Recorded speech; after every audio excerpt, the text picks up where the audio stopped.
Hi hello ఎలా ఉన్నారు? I hope great. అవునండి, ఇన్నర్ వర్క్ చేయాలి. మనము మన సాధనలో నెంబర్ 1 ఉండాలి. ఈ మధ్య ఎవరికైతే ఈ 2-3 డేస్ నుంచి హెల్త్ ఎవరికైతే బాగాలేదో వాళ్ళు ధ్యానం బాగా చేయండి. వాటర్ బాగా ఇంటేక్ తీసుకోండి. ఓకేనా? చెప్పులు లేకుండా పచ్చగడ్డిలో తిరగడానికి సాధ్యమైనంత వరకు చూడండి. ఎందుకంటే మీకు ఇదంతా ఇన్నర్ వర్క్లో మీకు ఒక టెస్టింగ్ డేస్ అని నడుస్తున్నాయి అన్నమాట. ఓకేనండి. మీ మనసులో వ్యక్తి మీ గురించి ఏమనుకుంటున్నారు, మార్నింగ్ నుంచి ఎలా ఉంది ఎనర్జీ అనేది మనము చూద్దాము. మీ మనసులో వ్యక్తి పేరు 3 టైమ్స్ తలుచుకోండి. తన రూపాన్ని విజువలైజ్ చేసుకోండి. చాలామంది సిస్టర్స్ కాల్ చేస్తున్నారు, వాట్సాప్లో కూడా మెసేజ్ చేయడానికి ప్రయత్నం చేస్తున్నారు. కాకపోతే ఏంటంటే మీరు కాల్ చేసినప్పుడు నాకు కొంచెం మెసేజ్ అనేది వెయ్యండి. ఆ తర్వాత మీరు కాల్ చేస్తే నేను రెస్పాన్స్ ఇవ్వడం ఉంటుంది. ఎందుకంటే నేను ఏ డ్రైవింగ్లో ఉండడము, ఏ పూజలో ఉండడము, ధ్యానంలో ఉండడం అయితే నేను సరిగ్గా మీకు సేవను అందించకపోవచ్చు.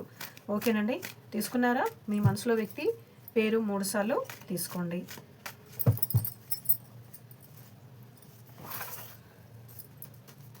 నేను ఫస్ట్ కార్డ్స్ తీసేస్తాను, తర్వాత మీకు ఎక్స్ప్లెయిన్ చేయడం ఉంటుంది. మీకు ఓపిక ఇంకా చాలా పెరిగింది అనే చెప్పొచ్చు. ఎందుకంటే మీకు కొత్త రోజు అనేది వచ్చింది. మన ఎనర్జీలో ద సన్ వచ్చింది ఫస్ట్. ద సన్ అంటే ఏంటి? ఓర్పు ఎంత ఉంటే అంత రాజ్యం ఉంటుంది అని మన పూర్వీకులు అన్నట్టుగా ఓర్పుతోని మీరు మీ సాధన చేసినప్పుడు మీ డిఎంని మీరు సాధించడము, మీరు ఈ మోక్షం అనే ప్రథమ దానిలోకి మీరు అడుగు పెట్టడం అవుతుంది. మీ వ్యక్తి మీ దగ్గరికి రావడానికి తన ఇంట్లో వాళ్ళు, పెద్దవాళ్ళు ఆపడం జరుగుతుందండి. దానికి ఆడవాళ్ళు కూడా సహకరిస్తున్నారు. అసలు చెప్పాలంటే ఇట్లా పెట్టొచ్చండి. తల్లిదండ్రులు మీ డిఎంని మీ వద్దకి రావడానికి ఒక కాళ్ళ సంఖ్యలు వేసినట్టుగా అని అంటే అనుబంధంతోని, ప్రేమతోని వేసిన ఒక సంఖ్యలో వేసినట్టుగా అనొచ్చు. మనకి 5th కార్డ్ వచ్చేసి మెటీరియలిస్టిక్ మ్యాన్గా వచ్చింది. మేషం, వృషభం, మిథునం, కర్కటం, సింహం, కన్య, తుల, వృశ్చికం, ధనస్సు, మకరం, కుంభం, మీనం. ఈ అన్ని రాసుల వాళ్ళకి 90% రిజిగ్నేట్ అవ్వదండి. ఉంటే 5%, 20%, 30% మాత్రమే అవుతుంది. ఎందుకంటే ఇది జనరల్ రీడింగు. ఇది వచ్చేసి మనకి పర్సనల్ రీడింగ్ కాదు కాబట్టి మనకి 100% అనేది అవ్వదన్నమాట. ఓకే. మెటీరియలిస్టిక్ మ్యాన్ ఇంకా దాంతో బరువు బాధ్యతలు కూడుకున్న వ్యక్తి మీరు తన దగ్గరికి వెళ్ళినప్పుడు మిమ్మల్ని తక్కువ చేయడం కానీ అట్లా చేసినట్టు ఉన్నారు. మీరు దయచేసి ఈ మధ్యలో మీ డిఎం దగ్గరికి వెళ్ళకండి. వెళ్తే కనుక మీకు ఇన్సల్టింగ్ అనేది తప్పదు. కాకపోతే తన లోపల భగవంతుడిని మీరు కావాలని ఇన్నర్లో చాలా చాలా మేనిఫెస్ట్ చేస్తున్నారనమాట. చూడండి, మీకు ఎట్లా అంటే మనకి ఒకదానికి తర్వాత ఒకటి ఎట్లా ఆన్సర్ వస్తుందంటే తను ఎలా అడుగుతున్నారంటే ఇంకా మీరు తన లైఫ్ పార్ట్నర్ అంతే. మీరు మాత్రం తప్ప ఇంకెవరిని ఆయన ఊహించుకోలేకపోతున్నారు. ఓకే. ఇప్పుడు ఫుల్ మెటీరియలిస్టిక్ మ్యాన్ అనడానికి ఇది చాలా చాలా 100% అని చెప్పొచ్చు. కింగ్ ఆఫ్ పెంటికల్స్ వచ్చింది. కింగ్ ఆఫ్ పెంటికల్స్ ఏం చూపిస్తుందో చూద్దామండి. ఇది వచ్చేసి ధనుసు రాశి వాళ్ళకి, ఎక్స్పెక్టేషన్స్ అండ్ నాలెడ్జ్ ఉన్న వాళ్ళకి ఈ కార్డ్ అనేది రిజిగ్నేట్ అవుతుంది. మీ దగ్గరికి రావడానికి సాయశక్తుల అన్ని విధాలుగా ప్రయత్నించారు. ఎందుకంటే మీరే ప్రపంచమంతా నిండిపోయి ఉన్నారు. మీరు ఏమాత్రం భయపడొద్దు. ఎందుకంటే తనకి టవర్ మూమెంట్ ఉందండి. టవర్ మూమెంట్ ఎట్లా ఉన్నాడంటే డిఎం పరిస్థితి నిజంగా చెప్పాలంటే చాలా చాలా కష్టంగా ఉన్నారు. కాకపోతే ఆయన ఎలాంటి పరిస్థితుల్లో అయినా మిమ్మల్ని తలుచుకోవడం అనేది మానట్లేరు. ఎందుకు మానరు అంటే ఇది పూర్వజన్మ బంధం కాబట్టి చూడగానే మీరు కళ్ళతోనే ఒకరి మెదడులో ఒకరు మీరు మర్చిపోవాలనుకున్నా మర్చిపోలేరు అనమాట. ఇది సబ్కాన్షియస్ మైండ్లో కూర్చుండిపోతుంది. సో ఇంకా దాంట్లో ఏంటంటే మీ మీరు మీరు ఇంకా చాలామంది అడుగుతారనమాట, అక్క నన్ను ఈ జర్నీలో మధ్యలోంచి వెళ్ళిపోవచ్చా? హైలీ ఇంపాసిబుల్ అండి, అవ్వదండి. ఎందుకంటే మీరు ఇలానే ఉంటారు మీ డిఎం దగ్గర, మీ డిఎం కూడా మీ దగ్గర ఇలాగే ఉంటారనమాట. ఓకేనా? మన ఊపిరి పోయేంత వరకు అవ్వదు, వదిలి వెళ్ళలేము. చూడండి, ఇక్కడ ఏది మనము అనుకోని తీయము, అవునా కాదా? ఇది పూర్వజన్మ ప్రేమ బంధం కాదు, భార్యాభర్తల అనుబంధం అండి. ఇది కార్డ్ ఎట్లా వచ్చింది చూడండి. మనకి ఎట్లా చెప్తున్నారు, గాడ్ నిజంగా మాట్లాడతారు. ఏంజల్స్ నంబర్స్ అక్క మాకు ఎట్లా రిజిగ్నేట్ అవుతుంది అని అంటూ ఉంటారు. ఎలా చూడాలి అక్క, అది మాకు ఎట్లా తెలియాలి అక్క అని అంటుంటారు. చాలామంది లైవ్లో వచ్చిన వాళ్ళు కూడా టారోస్ రీడింగ్ వాళ్ళు, నేను కొంతమందిని చూస్తున్నాను మన తెలుగు వాళ్ళని చిరాకు పడిపోతున్నారు. ప్లీజ్ మీరు ఎవరిని అర్థించకండి, ఎవరిని బ్రతలాడకండి. మీ అక్క షార్ట్స్లో పర్ఫెక్ట్గా ప్రతిరోజు ఒక నంబర్ అనేది మీకు పెట్టేస్తుంది. అది మీరు చూడండి. ఆ నంబర్ మీకు ఎంతవరకు రిజిగ్నేట్ అవుతుందో చూసుకోండి.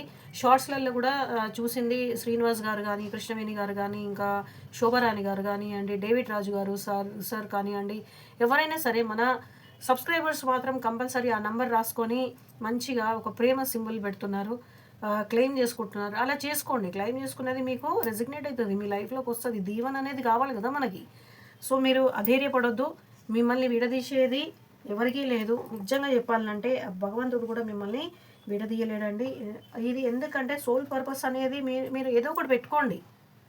మీరు తన గురించి ఆలోచించడం, తనతోనే తన కోసమే మీరు 24 గంటలు పెడితే కూడా భగవంతుడు మీరు ఎంత ధ్యానం చేసినా, ఏం చేసినా మీకు అనేది ఫలితం అనేది ఉండదు. దయచేసి క్షమించాలి ఇట్లా అన్నందుకు.